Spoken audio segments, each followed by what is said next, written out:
This is a picture of my signing with the Qingdao Refinery, an agency agreement. Qingdao is located 2 hours outside of Beijing, China. I signed a deal representing that particular refinery for the acquisition, its management, and the sales of its petrochemical products. Sir A. Demetrius Brown, the author of Kingdom Economics, is here to talk about the spiritual laws of the global economy. Welcome, Sir A. Demetrius Brown. The book, Kingdom Economics, how did it come about? That's a very good question. First of all, Pastor Lindell Allen, pastor of New World Ministries, approached me about the possibility of putting together a project, one that incorporated God's laws for mankind here on earth, as well as addressing some of the issues today and how today's business world affects things going forward and affects mankind's principles, which must be incorporated in order for one to benefit, as well as for one to recognize and to appreciate as wise men of old did in following God's laws. What is unique about the book? Well, first of all, the book incorporates a lot of principles, as mentioned before. It talks about the simplicity that man is supposed to be following, and it also addresses the complications in today's complicated world and why. For example, when you look at the global stock markets, you can understand that. Take an example of electronic banking. Electronic banking, to you and to many, is going to your internet, looking to see how much money you have in your account, as well as purchasing stocks, selling bonds, buying and selling commodities. But you also have to understand that electronic banking has another component, and that component is major money having the ability to go into a market as well as be withdrawn from a market with the push of a button. So electronic banking, is it really made for the individual, or is it made for the institutions? For example, we've seen over the past 3 months trillions of dollars pulled out of the markets at a time when it took 3 years for that same amount of liquidity to enter the market. And most of that money was withdrawn from the markets, the New York Stock Exchange, the London Stock Exchange, the Tokyo Stock Exchange, the Russian Stock Exchange, with the push of a button. Hedge funds, they follow technical points. When you see charts, those are technical approaches, and they're not fundamental. They're not based upon supply and demand. It's really based upon where that particular entrance in the market or exit from the market on an expedited basis will have the most impact on their balance sheet. So the Kingdom Economics helps the layperson who are not familiar with the deep details of the stock market or the financial markets and why such a calamity occurred in such a short period of time. Case in point, many people feel that they were wronged in today's real estate market.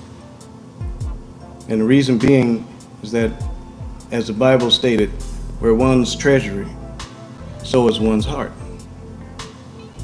So a lot of people have put a lot of their hard-working money, hard-earned money over the years in their homes, hoping to benefit from the equity in their homes, not recognizing that the value of their homes is different than what their homes are worth. So, value and worth have two different meanings. Many of us feel that our homes are worth, for example, $500,000. But the true value of it, when it came time to sell or to refinance, recognized and came to understand that the true value of it was several $100,000 less.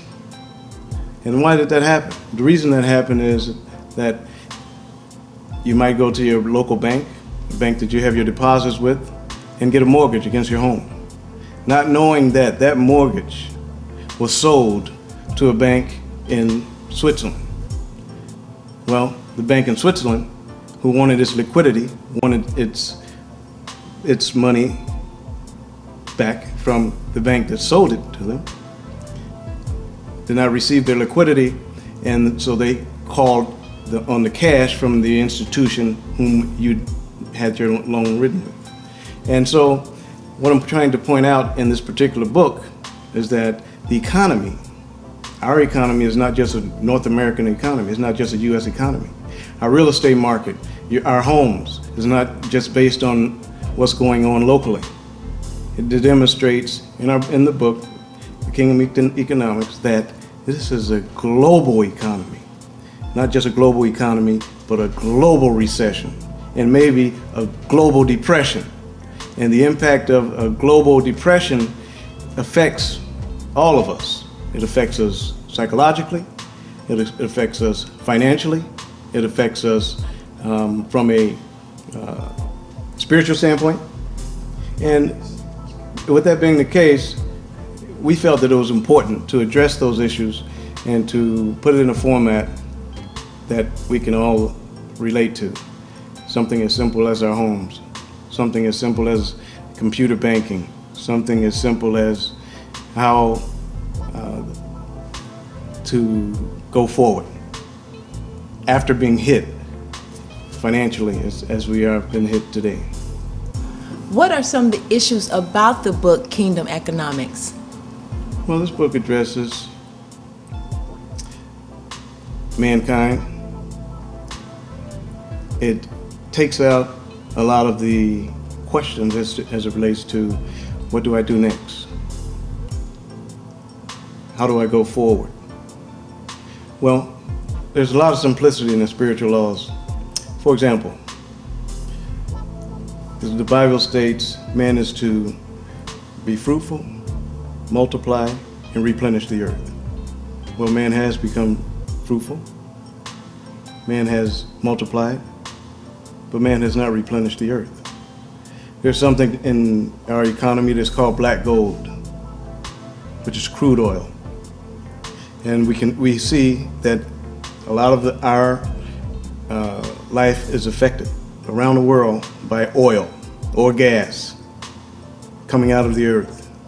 And that has not been replenished. And so as a result, there is a hole in our universe. And that hole is called the ozone.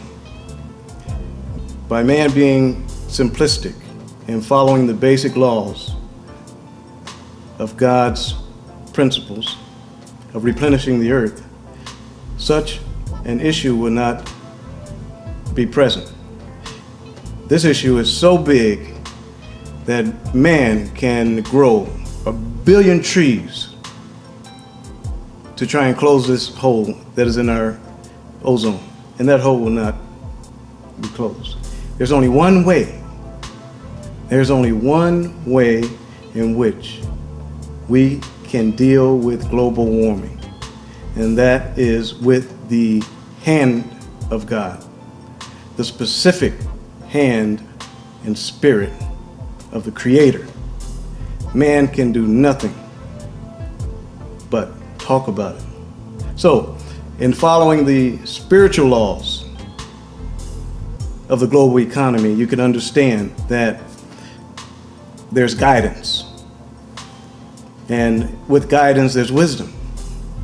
In our book, The Spiritual Laws of the Global Economy, we talk about man's simplicity, or